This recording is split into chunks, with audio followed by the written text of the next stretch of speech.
Photo du siècle, quand tu as la chance de on a deux animateurs à Koumou, ici, qu'on a beaucoup James Bond, même journaliste là, des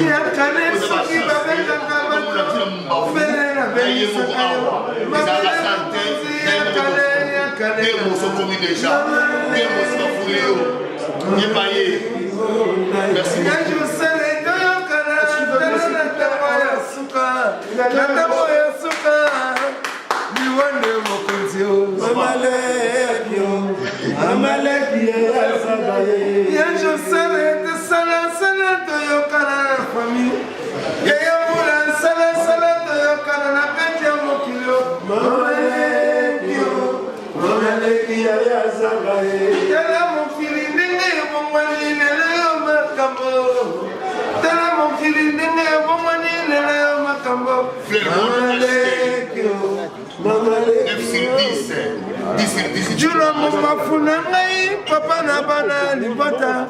Juna mama funangai papa ya bana libata. Ya malekyo ya ya nono munzuru kwe. Mama madamo sika na Kinshasa. Juna mambafu ya ya nonda musika na Kinshasa. Juna mambafu ya malekyo. Comment on a Juna mambafu? Na scène yo vandi ya moko bo tala ke Juna Mombafu azali kolo na scène roi David ozomona mo pe ovandi bango ba na scène e moko ozomona batu somona bango na babilili ba sele scram ndengo tu tout aller ba Bill Clinton ozomona ba brigade Sarbati komona bango nde baza dans génération na mobimba yo vandi ozotala bango et ça la rona déjà ndeni. Merci madame. Tu vois eloko soki osali batu balandi yango faut comme ça nzambo ba non eloko ya bien mais eloko soko sali omoni batu balandi yango te yeba ke eloko na mabe komona na mona ka bande ko nanga tout Bill Clinton Seleo Juna Mombafu bango nyonso wana tout ba dit tout à la tout il peut sanga isengopo eloko to bandaki e botimbuma baninge belé le msusu o biso to na ngote ba dju ko le kamen nzamba zwa lokumu pour biso mto bandaki musala wana et puis nzambe apesi ba makasi na bato nyonso et puis sanga isengo to Tumolomo muke mama shukunini na dansa na mama ni shukuri akomi kitoko mama shukuri oya fantarti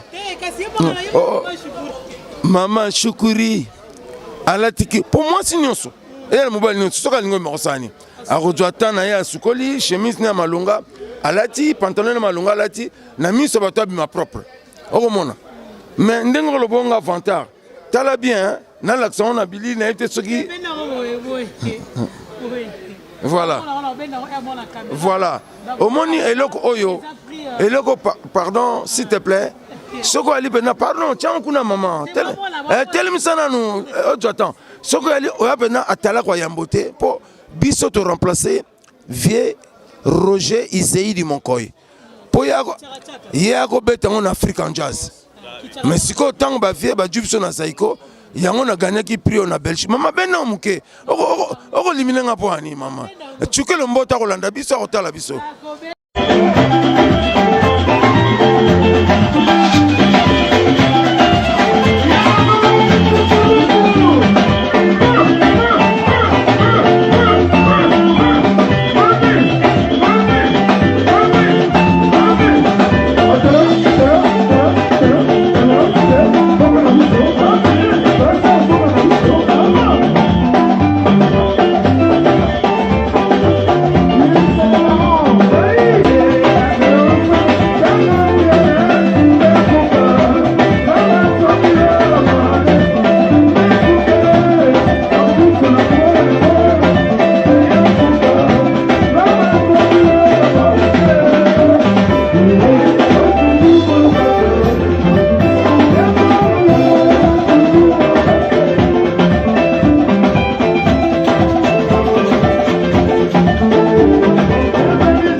non,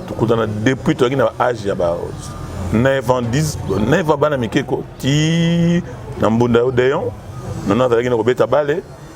ngape na yego tanga na braza, mais tant odeyon et bandit sika, tu as un odeyon, bana guitare, moto, bana odeyon, na bambunda bibembe, après du total, à yego commenter, groupe né la jeunesse, après yego koma, bana odeyon. Enge tate, enge ukani kina mwana kwa ambiance,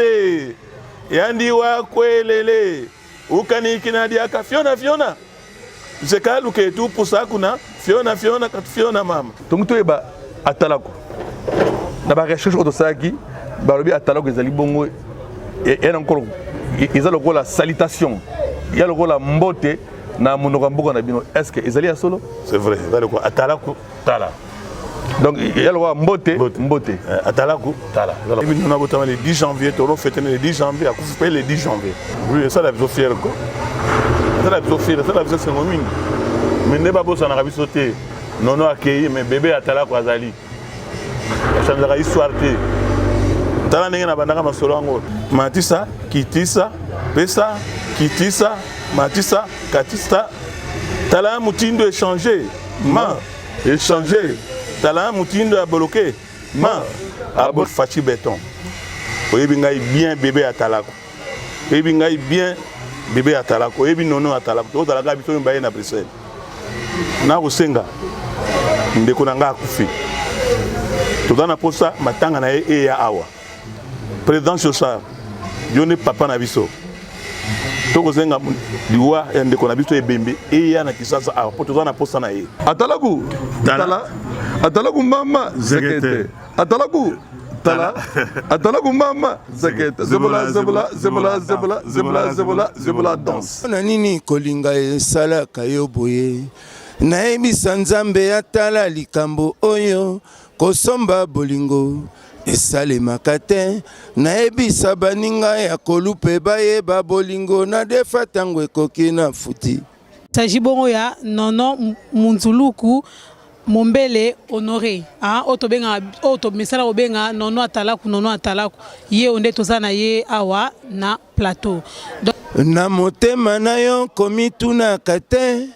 tina nini nzambe asala yo boye na kolinga na Kinshasa semi kolombula te pona nini kolinga esalaka yo boye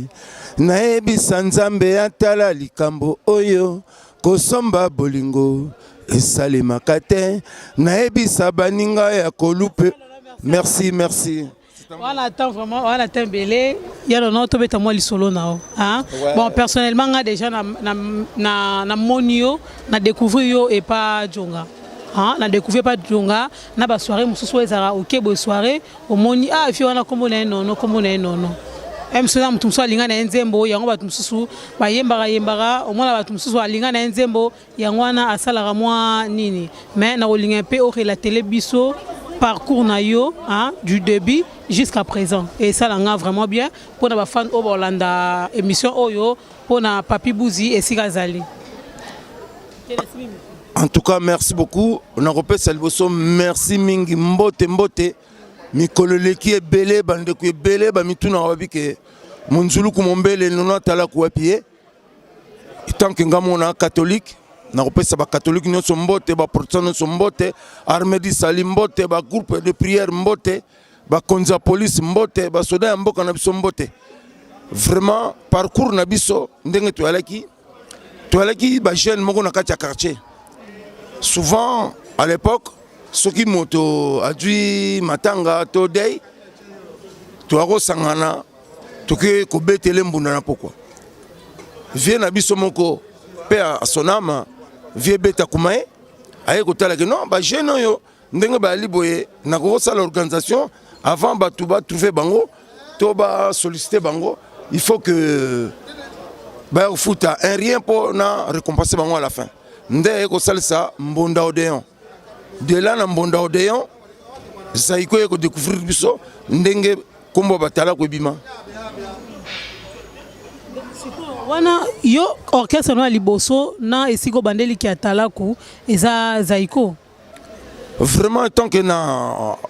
orchestration musicale ba guitare banini et na zaiko biso to na groupe folklorique bano odeon mbonda odeon commune wana na Kitambo yaki pe na bandeko ebele neti nako tanga bakombo ba Robert Kokota ayaki na Mbunda Loyenge Djuna Mombafu bayaki na Mbunda la bango Rumbaya. Donc chaque quartier yaki na Mbunda la bango mais biso na quartier na biso ki Mbunda Bano deon et quartier ni donc na kati Kitambo na kati commune quoi tala Kitambo eza na quartier Salongo o eza ekenda ti magasin Kitambo o ya ti magasin Kitambo tozwi quartier Wenze o eza kota ba Bandundu Bujala quartier Mayenge eza o eza la Boboliko Kasai bani baveni na ko biso na quartier Kilimani ebandi banda soki na bonne mémoire avenue Bangala Bandundu Lusambu Bujala Inongo Maindombe avenue Abadi Tuta la banine tu vois biso na coin wana